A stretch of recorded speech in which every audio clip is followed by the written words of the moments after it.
Low blood sugar की अलामात क्या-क्या और इसका हम सबको जानना क्यों ज़रूरी है? क्योंकि हम सबके इर्द-गिर्द कोई ना कोई डायबिटिक पेशेंट या मरीज़ ज़रूर होता है और यही वो लोग होते हैं जिनके अंदर ब्लड शुगर कम होने से उनकी जान खतरे में हो सकती है और इसीलिए इनका सिम्पटम्स का अर्ली पहचानना और इसका इलाज करना ज़रूरी है क्योंकि लो ब्लड शुगर मिनटों के अंदर किसी की जान ले सकती है बनिस्बत हाई ब्लड शुगर के। इस वीडियो के अंदर बात करेंगे कौन-सी अलामात, सिम्पटम्स हैं और उसका फ़ौरी इलाज आप कैसे कर सकते हैं। वीडियो को बराए मेहरबानी एंड तक देखिएगा।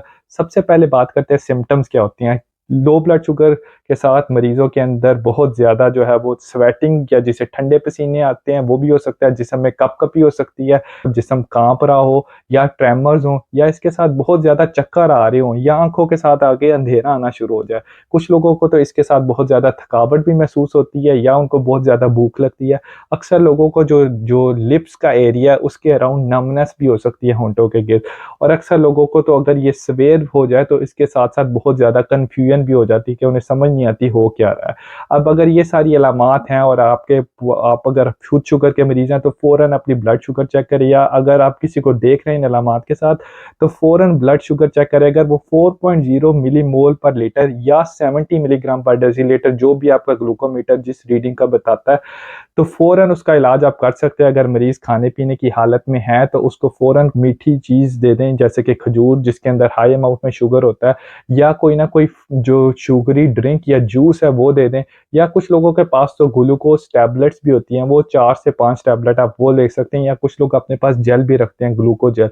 ये सारी चीज़ें देने के बाद आपने 10 मिनट के बाद दोबारा ब्लड शुगर चेक करनी है। अगर वो दोबारा 4.0 या 70 से नीचे है तो फिर आपने फिर यही चीज़ें अमल दोबारा दोहराना है और 10 मिनट बाद दोबारा ब्लड शुगर चेक करनी है।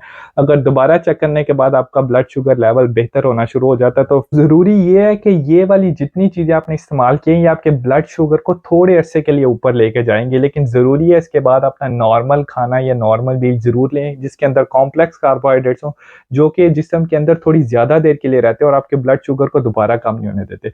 अब बात आती है कि ये ब्लड शुगर कम होते क्यों हैं शुगर के मरीज़ के अंदर? 2 चीज़ें हैं इसके अंदर, वो मरीज़ जो कि इंसुलिन लेते हैं। अब इंसुलिन लेने वाला मरीज़ 2 तरह से हाइपोग्लाइसीमिया यानी लो ब्लड शुगर में जा सकता है। एक ये कि या तो वो इंसुलिन के यूनिट बहुत ज़्यादा लगा ले या वो जो कि इंसुलिन तो लगा ले लेकिन खाना ना खाए। इन दोनों हालतों के अंदर आपका ब्लड शुगर नीचे चला जाएगा। दूसरे नंबर पे आता है जो कि इंसुलिन नहीं होते ले रहे होते लेकिन ऐसी टैबलेट्स ले रहे होते हैं जो कि आपकी ब्लड शुगर को कम कर सकती है। उसमें सल्फोनाइल यूरियाज़ आते हैं जैसे डायमाइक्रोन या ग्लाइकोलाइज़ाइड जिसका फ़ॉर्मूला है या एमरिल। ये वाले मरीज़ अगर अपनी टैबलेट खा लेंगे लेकिन खाना नहीं खाएँगे तो उससे भी आपको हाइपोग्लाइसीमिया हो सकता है। या तीसरे नंबर पे वो लोग आ जाते हैं कि जो कि बहुत ज़्यादा एक्सरसाइज़ करते हैं लेकिन एक्सरसाइज़ करने से पहले टैबलेट खा लेंगे लेकिन खाना मिस कर देंगे। इस सूरत में भी आपका ब्लड शुगर नीचे चला जाएगा। ये वाली सी चीज़ें अगर आप दोबारा होने से बचा लें तो आप दोबारा हाइपोग्लाइसीमिया में जाने से बच सकते हैं। इस वीडियो को बराए मेहरबानी दूसरे लोगों के साथ ज़रूर शेयर करें। इससे हो सकता है किसी को इन सिम्पटम्स की आगाही हो जाए और किसी की जान बच जाए और मेरे चैनल को ज़रूर सब्सक्राइब कीजिएगा ताकि आपको और इन्फॉर्मेटिव वीडियोज़ मिलती रहें।